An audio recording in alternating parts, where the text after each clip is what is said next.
Hi, my name is Ta Wing, and today we'll be doing the Snowskin Mooncake for the Lunar New Year. I'll be making a red bean paste filling as well as a lotus seed paste filling as well. I highly recommend doing the filling as like a separate thing. You can just purchase it online to make it much easier. That's going to be a whole nother tutorial on its own. However, what we are going to do today is the snow skin itself, and we're going to have fun with it. What I do have for you is a template that includes the recipe as well as the directions.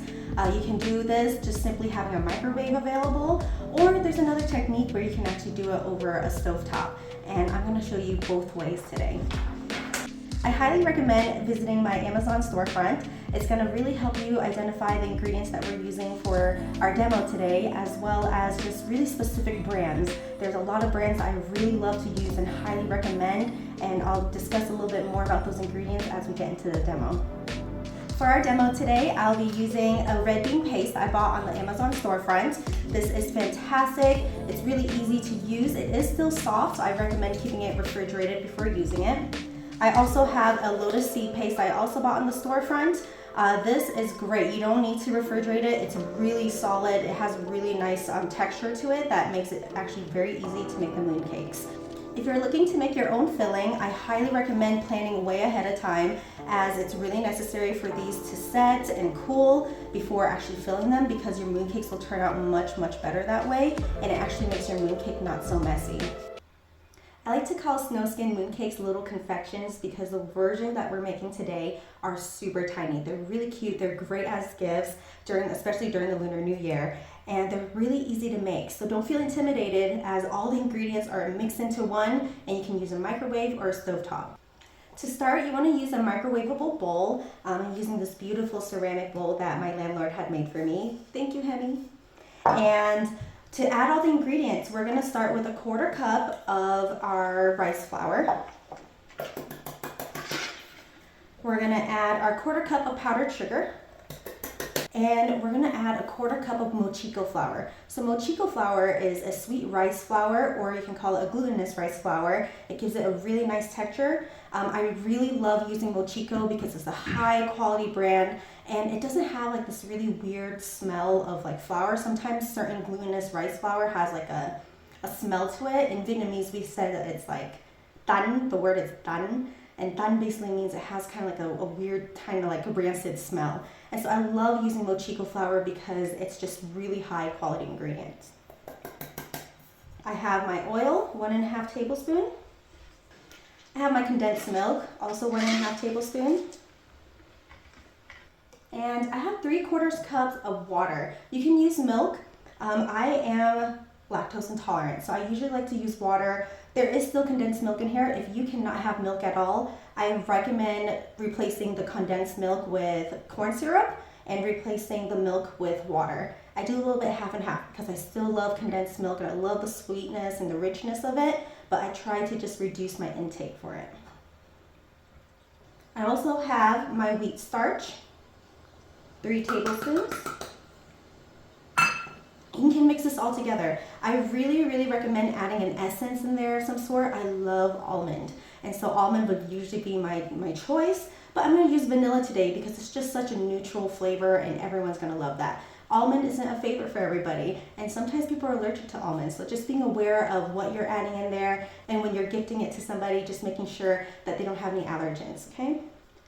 So I'm adding about a teaspoon of vanilla extract.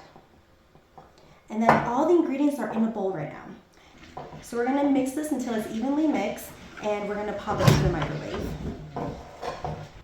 This came together super easily. You can see here, everything just kind of dissolves into each other. There's a little bit chunks in there. You just want to make sure you work it out.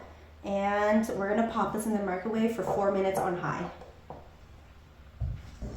After it microwaves for 4 minutes, you want to mix it up with a spatula. There's going to be little chunks of dough that you can notice that's probably not cooked all the way, like I have some right here. That's okay. I just really work it into the dough, and then at that point, when I notice that there's any little chunks of dough still that looks like it's not cooked, I'll pop it in the microwave for another 30 seconds. And so since I do have that, I'm going to do that, but then as it's warm, this is the best time to really try to knead your dough, which then really helps the rest of the dough to cook evenly for that next 30 seconds, okay? All right, this is another 30 seconds, and I can see that at this point the dough looks opaque. There's no white parts in the dough, which means the dough is fully cooked. And so while it's hot, you want to knead it, continuously knead it. And once it kind of cools a little bit, you can actually knead it by hand, which is like the best part because it's actually quite therapeutic. While we let that set and cool, we're going to start working on our filling. When we start to shape the dough as well as the filling, I highly recommend using gloves because your hands are going to get really oily and really dirty, and you want to be able to make sure your mooncake doesn't get all this paste and all this stuff all over it, okay? And so I'm going to start with the lotus seed right here, and you can see that it's a pretty stable filling. Like, it's almost like Play-Doh. And I usually like to, I've done this enough to kind of eye it myself, but I recommend doing about like a 25 gram or 20 gram. The smaller the paste, the better, because then you're gonna have better results. You just don't want all that filling to ooze out of your snow skin. And so 20 grams to 25 grams, okay? And then you just roll it into a ball. And you look at that, it's so easy to just shape. So I'm going to do about 5 of these because this recipe makes about 10 of the mooncakes. So I'm going to do 5 lotus seeds, and I'm going to do 5 of the red bean. And I really recommend starting with the lotus seed because it's less of a mess, and the red bean is definitely much more messy. I have the red bean, and the red bean I refrigerated, and it's still a little soft, but that's okay. Kind of have to grab just enough and eye it and just not smush it at all. I'm putting very little weight because I just don't want all that red bean to just stick to me. I want it to just shape really nicely right there. So I'm going to repeat this process and do 5 of these.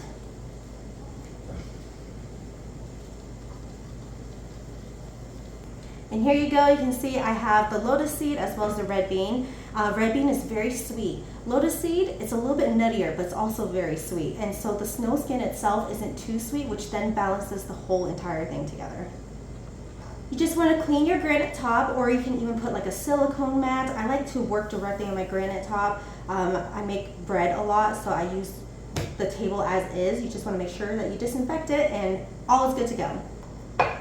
I switched over to a wooden spatula because you can see at this point the dough's extra tough, and to like really knead it and mix it, using a wooden spatula is probably the best bet, because if you did what I just did, I ruined my spatula. The silicone one broke in half as I was kneading it, so we're going to switch to the wooden one. I'm going to put the dough directly on my work surface.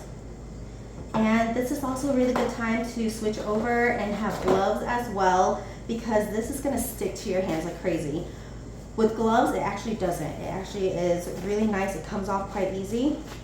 What I'm going to do once you put it onto your work surface, you want to knead the dough. The reason why you want to knead the dough is because it really ensures this really smooth texture to your snow skin, because if you don't knead enough, you're going to end up with a snow skin that's going to crack. And when it cracks while you're shaping it, all of that filling is just going to ooze right out once we put it into the mold. And so just making sure that you knead it. And right here, it's still warm as I'm kneading it.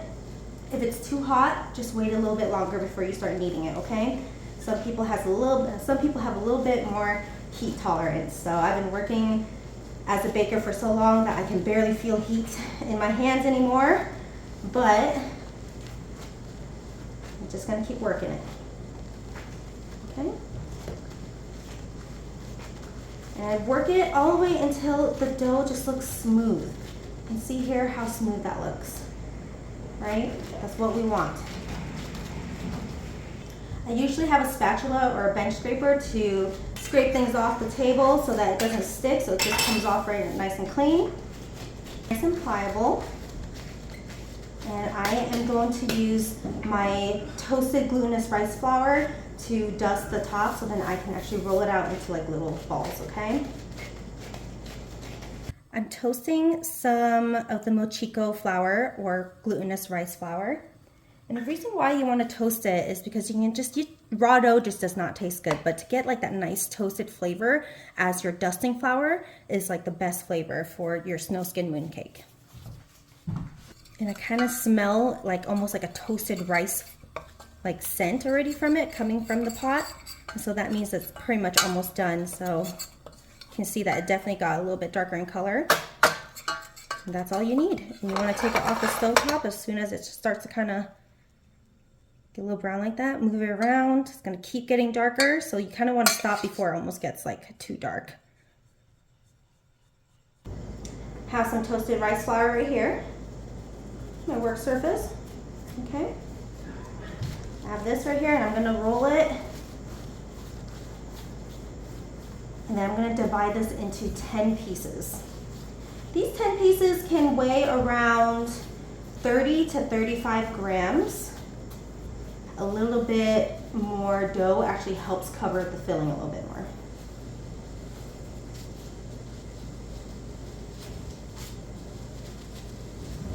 So as I was dividing it, I had a little bit extra because I feel like I might mess up. It's always, like I said, it's good to have extra. So I ended up getting out 11 pieces for this. You see, what I'm going to do is I'm going to knead it in my hands. And I'm going to roll it into a ball.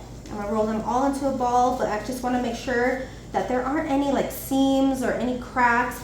It's okay to have one side have it, but you just really want it to be as smooth as possible, okay?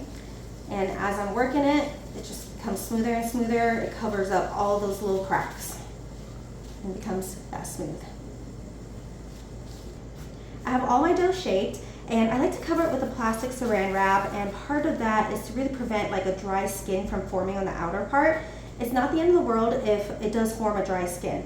What you can do is just continue to knead it, and then that's going to really help the moisture kind of work itself way into all those little dry parts, but it's always best to almost just avoid it because it's going to make your shaping much easier. So I'm going to grab my dough and I'm going to flatten it. You can see just kind of how thick it is, and then I like to thin out the dough on the edges because that's where it kind of layers when you're putting in the filling. And you don't want too thick of a layer, but you want like a thicker center. You don't want a dome, but you want just like a little bit of a thicker center, just kind of like how people make dumplings. You just want a slight thicker center because you want that filling to stay nice and tucked in there, okay? If you have almost like a dough that's almost too thin on the whole entire thing, then your filling is gonna start coming out on one side. So you want a thicker center with a nice thinner edge. So I'm not sure you could see that, but nice thinner edge on the outside, a little bit thicker on the inside. You don't want it too thin, but you just want it a little bit thinner, okay? And so I'm gonna start with the lotus seed because it's not messy when I touch it. If I start doing the red beans, then it starts getting all over my gloves. And so right here, I have it right in the center, and then you start to just fold it in, just like making dumplings. You can see there's that. I tucked it in, and you're just gonna pinch it together. And at this point, what you wanna do is just slight pressure. You're just gonna roll it very lightly. I'm not putting a lot of pressure. And part of why I don't wanna put too much pressure is because it's gonna make it very uneven on one side. And so as it's rolling into a ball, this makes it very even. And it's like equal pressure on all sides, which then helps the dough kind of spread out evenly over the filling. And so now that it's a ball, you can see where I had the seam where I pinched it earlier. That's going to be the bottom part of my mooncake. This is going to be the top. And the top is the smoothest part of your mooncake, which is where you want to do the imprint, okay? So I'm going to do this to all of them. And then we'll start shaping them. If you want to color your dough, you can color each one individually with different food coloring. I recommend using gel food coloring because it doesn't add extra moisture in there. Gel food coloring is very concentrated, it's very thick, so a little goes a long way. Snowskin mooncakes are called snow for a reason because it's traditionally white. However, over time, we can modernize it, we can make it look pretty and cute, and add whatever colors we want. So I'm gonna make a few white ones, make a few yellow ones, and make a few red ones. Got my red food coloring right here. Just a little bit, see? If you know you're gonna do one color, you probably wanna add that to the dough when you were mixing it or even like microwaving it. You can color the whole entire thing one color, but I like to do different colors. I usually like to change it up a little bit and like to just start with white so that I can have a little bit more freedom to color it, whatever I'm feeling in the moment. So here I'm adding the food coloring, and like I said, a little goes a long way, especially for gel food colorings. And I'm just kind of working the color into it. It's a lot of kneading, just think Play-Doh. Same thing here. I'm just really trying to get it to incorporate the color evenly. And once the color gets incorporated evenly, then I go back to rolling it into a circle or a ball, and then just making sure it's nice and smooth again. See, nice and smooth. Still see some seam. It's okay to see a little bit of the seam, but like nothing too drastic, right? You just don't want it to crack. And once you get it to become nice and smooth, you're gonna flatten it. You're gonna pinch the sides so that it's nice and thin.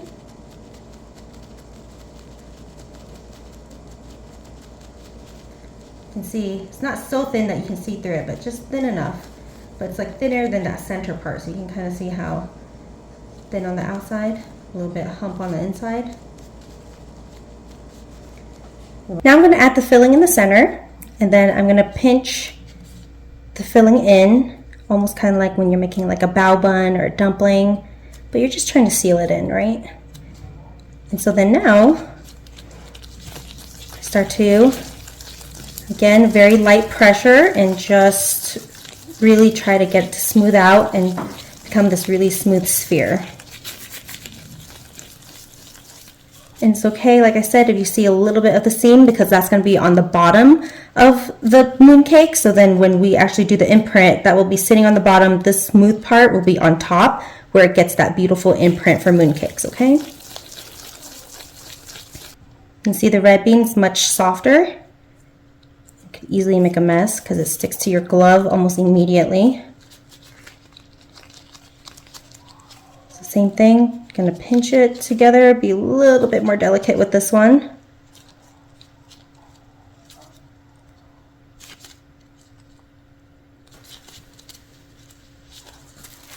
So this is the mooncake mold.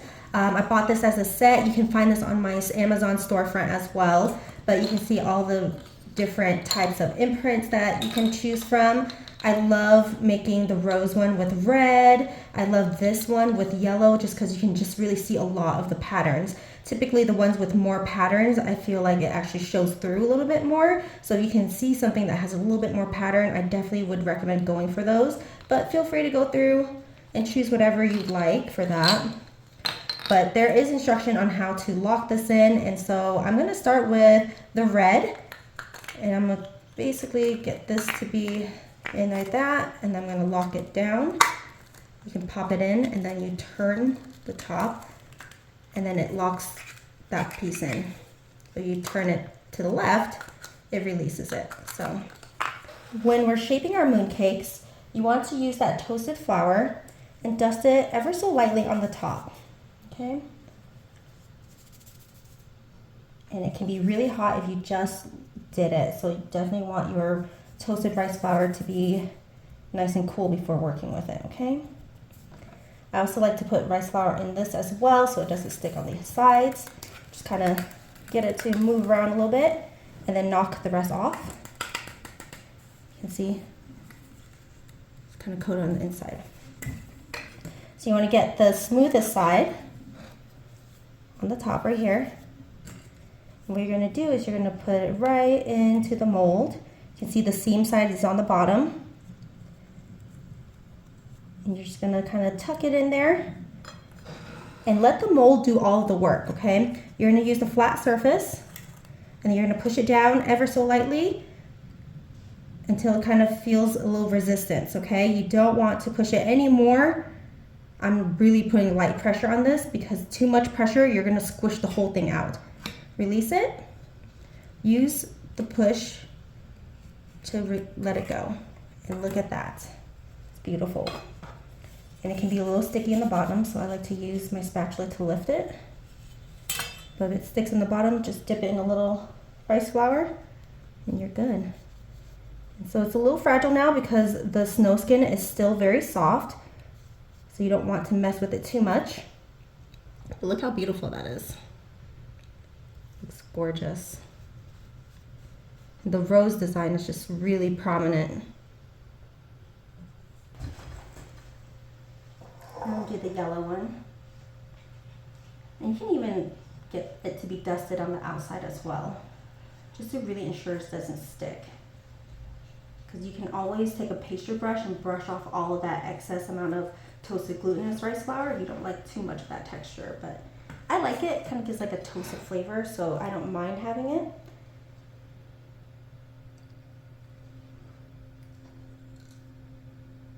Look at that, isn't that beautiful? A little red on there.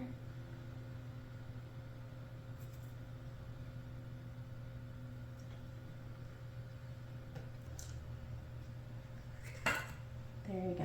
And this is a recipe. I love it so much because it holds up the shape really well. You see the imprints really beautifully. I really don't like the recipes where the dough is almost too soft that it doesn't really hold its shape. This one's soft, but it holds its shape really well. And you can see that. Look at that. Look at those beautiful designs. And that one cute too. It's a really great design. They're all really great designs, but I get kind of particular which designs I use for different colors. And I love the red because red is a very lucky color during the Lunar New Year. Yellow is kind of like resemblance to gold and also like really good prosperity, lucky color as well. But like I said, snow skin is traditionally white, like snow.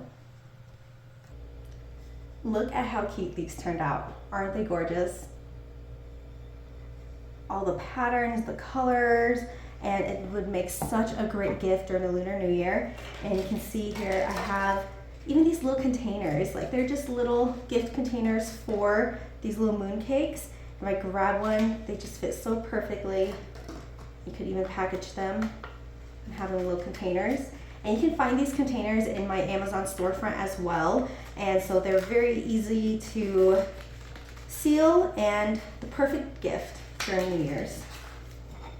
And let's cut into one and try it.